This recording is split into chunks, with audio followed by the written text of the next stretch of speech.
close do I need to hold it? Well, hold it away and then just get it closer. Hello. Hi, Phoebe. Okay, talk in a normal voice. Okay, this is just me talking in my normal voice. Okay, let's try that. Well, okay, here we go. Okay, I'm ready for this. this. I forgot my notes. Hold on. Oh, boy. Hold on. Here we go. Oops, it's folded. Are you sitting here? I am going to sit here. We both in frame. Here we go. All right, so Peter, who are you, and what do you do, and where do you live? Who am I? Where do I live? And what do I do? Well, my name is Peter Kruger. It is. I'm loosely related to you, though not really related to you. I live in Iowa, rural Iowa. We live about an hour south of Des Moines. What do you do? What do I do? Oh, I own a window cleaning business, so... Ooh. Yeah. Okay, and Peter, how do you know me exactly? So my wife's cousin is your husband, so... Lucky you. Yeah. But we've known each other for a long time because you were dating Connor before you got married, and we were, like, just talking about that. It's been, like... Well, we've been married for 12 years, so it's been, like... I don't know, 15 years maybe? What do you remember about me? What was your first impression? I remember about you. Yeah. I remember Cassie's cousin dating, like, you guys were in high school. Like, yeah, I don't just remember you're goofy, and I remember playing Telepictionary. Do you remember Telepictionary? Yes, and your drawings were so good. Yeah, the problem was that they were, like, bottlenecked at me. I was a very artistic person, so... the drawings were definitely bottlenecked at my side of the table. If you've never played Telepictionary, it's where it's like Telephone, the old game Telephone, or Pictionary. It's a combination of the two. So you have a little phrase that you have to draw, and then that changes. So it goes from the phrase like I saw a dog at the park, and then you would have to draw it. Right. And then that person gets the drawing, and they have to guess what it is. And Peter's was perfect every single time. Like you were drawing like little mosaics on the corner and putting your little signature at the bottom, and everybody knew who's Peter's drawing there were like was. I think there were some of those that people were like, yeah, we're gonna put these up on our refrigerator, or we're gonna frame them, and then. My wife, on the other hand, is not the creative person. She's much more the analytical person. Did I tell you that once I was with Connor and I was like, let's play this game. We don't look at each other and we draw each other, and then we're going to show it to one another. He made me look like a goth medical patient that had jet dark hair that went like this. Like I did not look like me at all, and he was extremely embarrassed. So that sounds like an interesting date night idea. It didn't go well for him. He didn't enjoy it, and I did not enjoy seeing myself. Right. It was a little scary. Maybe I'll have to have you draw me. Actually, that was an idea I had once. Anyways, so Peter, what do you do exactly with the business, and like what are the legs of the business? Because I know you do kind of a few things. Yeah. So I mean, I would have said, you know, if you'd asked me 15 years ago what would you be doing, I was studying theology. Still love theology. Still connected to my church. That's a really important part of my life. But yeah, I would have never thought that window cleaning was going to be what I would end up doing for my like career. So it's kind of funny too, because the thing that I did to pay my way through school was window cleaning. Yeah. And then when I graduated, what I continued to do was the thing that was paying my way through school. So how does one fall into window cleaning? So I work for a company in Chicago where I went to school, and they worked with a lot of local students, and so I ended up getting a job. I had a couple jobs during college, and that was probably one of my favorite jobs because even though we were in Chicago, we cleaned windows all year long. So I was outdoors a lot. I just enjoyed the flexibility of it. But yeah, I mean, so that was 15 years ago. 15 years ago. So how did you get to current day business today? Yeah, so I mean, like we moved to Des Moines, or just south of Des Moines, in 2014 actually. So yeah, actually we were just celebrating 10 years of doing this now. Yeah, right. In Des Moines. But yeah, I mean, like, so the way it started was just cold call sales. Like I literally, well, it's kind of, it's a long story. I don't know how far back to go with it, but we moved out there to do small farming. We're like, hey, we need to have a job. We were interning. That was volunteer. So we're like, we need to do something to have some income. Hey, we'll do window cleaning. I've done that before. That's paid the bills. I know about that, yeah. So like literally went door to door with businesses, because at the time we were almost exclusively trying to cater to commercial customers, so small retail, local businesses, chain businesses, but a lot of mom and pop stores. So we'd walk around like, hey, your windows kind of look dirty. Do you need a window cleaner? And there were about 200 no's to every one yes that you got. So it both like broke my confidence, but also gave me a lot of confidence too. And that's kind of how we started. Now I would say we have 4 different kind of platforms of window cleaning. We do commercial, like large scale commercial, which would be like office buildings. We do retail commercial, which is mostly restaurants, clothing stores, that kind of thing. Those are more consistently done, but they're usually like smaller accounts that we're doing. And then we do post-construction, both on commercial, but mostly on new houses that are coming in. So when they put the windows in, there's all sorts of junk that's left on the windows. So we go in and clean all that off before the property owner actually takes the keys to the property. And then probably the 4th one, and the one that we do the most of now, is residential, which is where, people like my mom call and are like, hey, I don't want to clean my windows. Don't make me do this. Yeah. Will you guys come out and do this? And I'm like, yep, if I didn't do this as a job or employment, I don't know if I'd want to do it, but here I am. Yeah, so. Well, that's the beautiful part of that sort of business too, is you are finding something that someone does not want to do. Right. And you just do it. Yeah, and you find, your niche in it. That's literally true, because I think I've had that conversation with several other people that are in like the janitorial realm and world, and we've joked and said, like, what jobs do people not want to do? And so there's nothing glorious about window cleaning, but at the same time, I always tell our employees now, because probably about 7 years ago now, we jumped and we had this decision to make. The business grew to a point where it was more than I could handle, and we were either going to scale back and just keep kind of our better customers and just kind of keep it as something that I was doing, or we were going to branch out and have employees. So now, probably almost, 30 employees later. You have 30 employees? We haven't had, no. I was like... So we're pretty small. Like, the most that we've had is 10 people working for us at once, which is still significant. Yeah, it's still a lot to manage. But, before that, it was just myself. And so just throughout the years, we've mostly hired college students. So they're around for anywhere from 6 months to, we've had some of them work for us for 5 years if they were grad school students. Dang. Yeah. So, but anyway, I don't know where I was going with that. Just with the window cleaning, there's nothing glorious about it. At the end of the day, it's janitorial work. But at the same time, I do tell my employees, like, there's so many different avenues and aspects that you can learn from it, whether or not it's customer relations, whether or not it's the sales component, just how to continue on a job that you may not love. Like diligence, perseverance, like there's all these sorts of things that you can learn and then you can apply. There's a creative aspect too about like how you're gonna... How so? Well, I think maybe the creative aspect would be just different ways that it's more of like probably a mental creativity, with like different ways that you want to challenge yourself.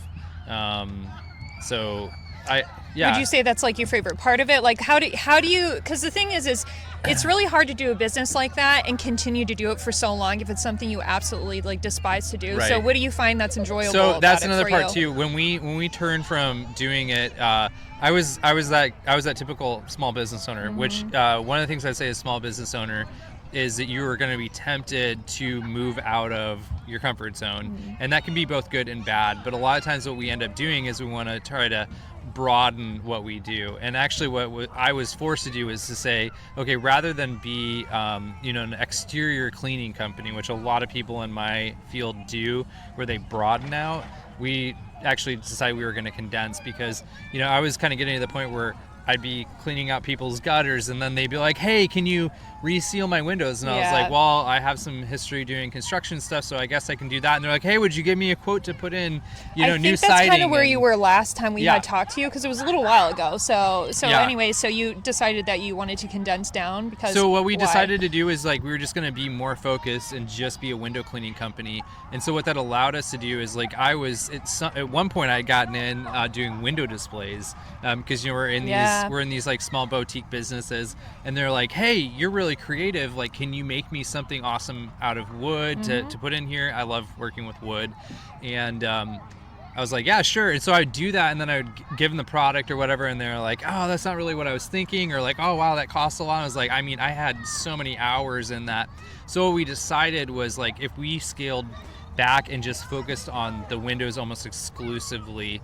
And then if we also invested our time with our employees and really made that be the center of our business, that actually allowed me to be freed up to actually just do those sorts of things that I enjoy, because I enjoy doing like the window display stuff, but I never felt like really appreciated for it. So it still gave me the ability to like I guess kind of maximize my time, and so then I could end up doing something which I'll be honest, like I don't always love cleaning windows. It's just like, I mean, what? Right, yeah. And it's like any job, any job that you do, and I'm so suspicious when people like, and you hear it on a lot of podcasts when people are like, I love everything I do. I love my job. There's nothing I'd want to change about it. And I just want to be like, BS, because at the end of the day, it's labor and it's work. You don't love like editing videos. You know, whatever the component is, like there's a component to it that you're just like, this is labor and this is work, and you just have to kind of get through that. Yeah. Well, I think that's in anything, like when you're in school, when you're doing something new, like the entry to start sounds so painful. But then once you start getting into a flow of it, you're like, okay, I know how to do this, or I can find an interesting aspect to it, but that can only go so far. But it's nice to have those employees. Well, and that's where some of it has changed with us having employees, you know, like my wife used to do a lot of the billing, and she used to Shout out Cassie. Right. Yeah. And I used to hate doing all of the, delinquent bills and having to go do collection stuff. I hated that. And so like being able to like find somebody who's unfortunately part of what makes you actually be able to live another day and get money. Yeah. So like one of the things that someone told me early along that had a pretty successful business is they said, what you need to do is you need to find people that are actually better than you and hire people that are better than you. So like at any point, because you have this temptation that you'll meet people along the way and you'll be jealous of them. And the guy was like, don't be jealous of those people. You need to like hire those people. Yeah. Because you're going to find out that there are people who do things better than you. Yeah. And so in the moment that you can kind of recognize that people can do things better than you can, and then it's your job to creatively as an employee empower them, not just to like work for you. Like, because I think at the end of the day, they're going to read through that and just see it as like, oh, Pete is just wanting to profit from me. But when you're trying to like, coach them through that and like help them experience and help them, I guess, understand maybe some of the giftings that they have that they may not even know that they have, or they might know that they have it. But yeah, you're just really wanting to put them like said. You're wanting to put them there to succeed too. And yeah, I mean, that can be profitable for us. But at the same time, sorry, we probably shouldn't have eaten like a gallon of ice cream before we did this interview. I can just feel it was just on my purpose. Throat is like, I'm testing you.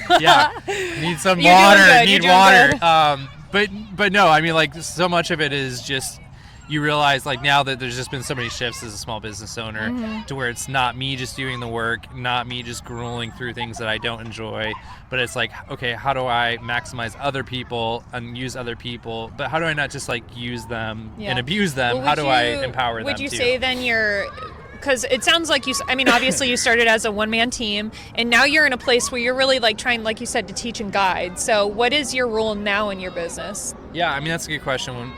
It's changed a lot. I'm still probably more or less like on the field more than I would want to be at times. But I do a little bit of everything. So mostly I'm going out and closing leads on sales. What does that look like? Just talking to the person? Yeah. Okay. Yeah. So like, some you don't have to get too deep. No, but some like of our employees will go out and they'll have somebody who's interested, or we're getting leads from different social media platforms, different things like that. So it's just me kind of following up, doing the sales stuff from them, helping the guys close on sales, and then it's just like being a support really to our employees and the techs that are out on the field. So I find that a lot of my time is just spent honestly taking them out to lunch, like how's it going, what's going on, what are your struggles, kind of setting like the culture for our company in a way too. And what would you say is the culture of your company?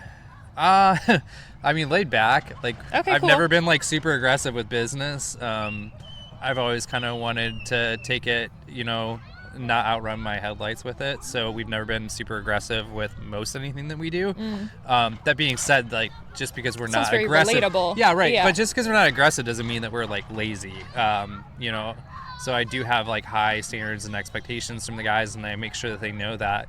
But I want them to ultimately enjoy their job and to see the value in it. You gotta have an employee come back the next day to finish the job, so you don't have to do it. Yeah. Yeah, and it's not. Once again, it's janitorial work. It's not. It's not a glorious thing. But hey, if we can help them both like learn new skills and then develop. And I always say, like, with employees, how are we going to help them springboard into the next thing that they're doing? Because I'm not envisioning that they're going to be around for 10 years. I've said that, and we've had guys that have been around for 4 or 5 years, and that's way longer than I would have expected them to be around cleaning windows. So you never know, but I would say, like, from the get-go, it's just kind of... That's a pretty cool testament, too, because you have certain people that come into the business just like life in any other aspect. But you have some people that will surprise you, stay around for a while, and be a good chunk of the season of your business life. And there's other people that it's just a very short stint, but that doesn't mean it's not less useful for them, especially when you're in college. And that's a funny thing, too, because in a way, I would say one of the things I've learned with, like, the people that we've hired has been... that I might hire somebody like, oh, this guy's gonna kill it in sales, and then he turns out not being great at sales, but there's some other area that he's like tremendously gifted in. Maybe it's like his communication skills with like other employees or being able to teach and train somebody.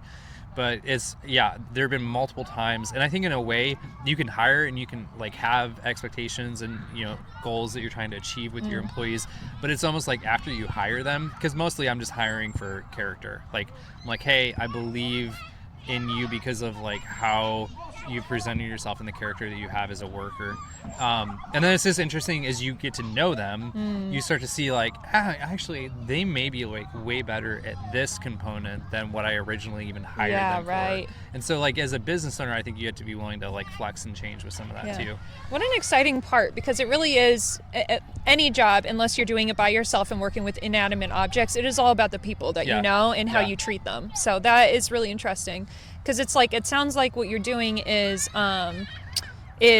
building up a structure where people feel seen, figuring out and paying attention to what they could excel at, and then trying to pour into them and make sure that they actually have those opportunities to excel. So that makes sense. Yeah, and I think some of it has been like the 30, 60, and 90-day reviews have been really helpful in making sure that as much as I'm reviewing my employees, I want them to review me as an employer and just say, hey, if there's been a communication breakdown, like where is that? I want to catch that, because I don't want your life to be miserable and for you to have, like a lot of times like the quintessential stereotypical like boss relation to employer is not a great one. It's so old school. Yeah. And I just don't think that that's the way it has to be.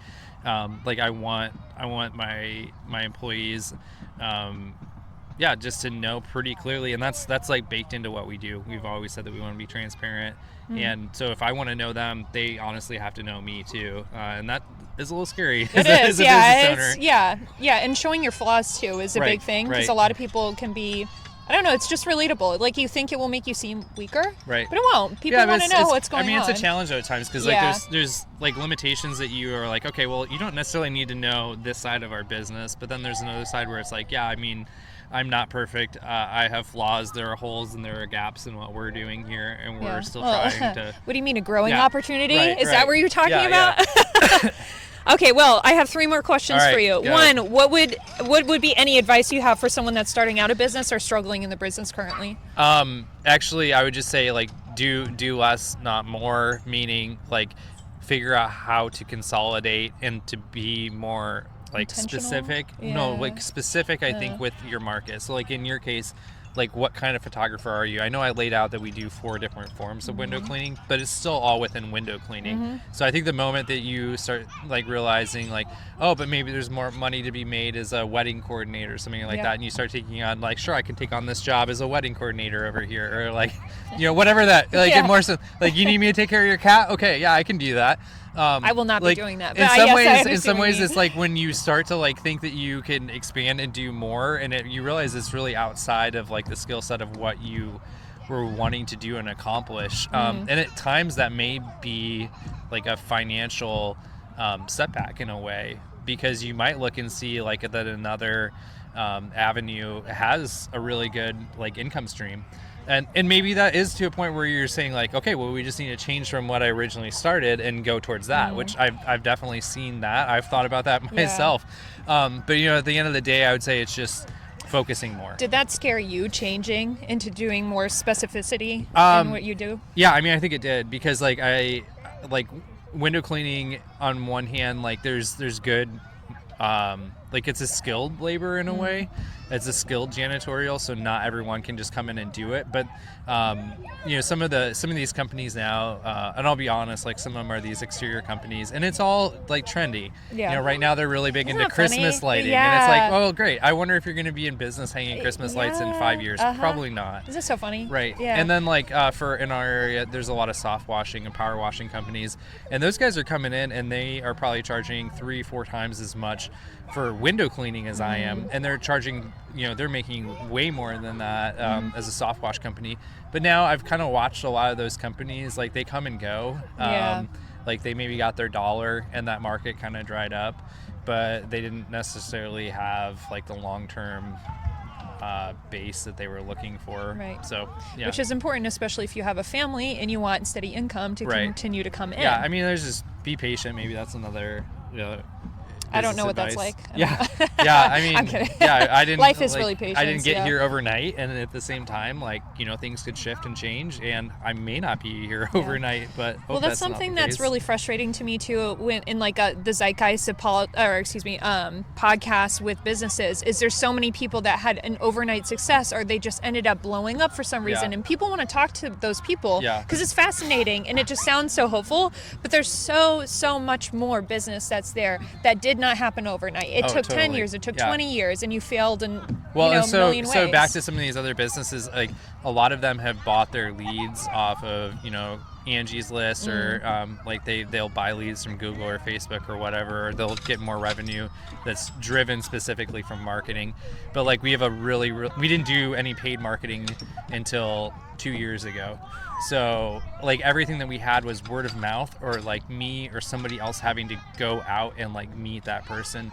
And you cannot like, though I think there's tools to be said for sure, but like the loyalty that we have from still a lot of our customers and the word of mouth, like it takes a long time, because it just multiplies slowly. But once you kind of get that base now, like I would say we can outperform a lot of these companies that have only been around for a couple of years, and then when the market is poor and the leads stop coming in, they don't know where to turn, and we still have a consistent return customer. So specific and consistent. That's pretty cool. Yeah. Okay, Peter, because you are a woodworker, what's the best wood money can buy?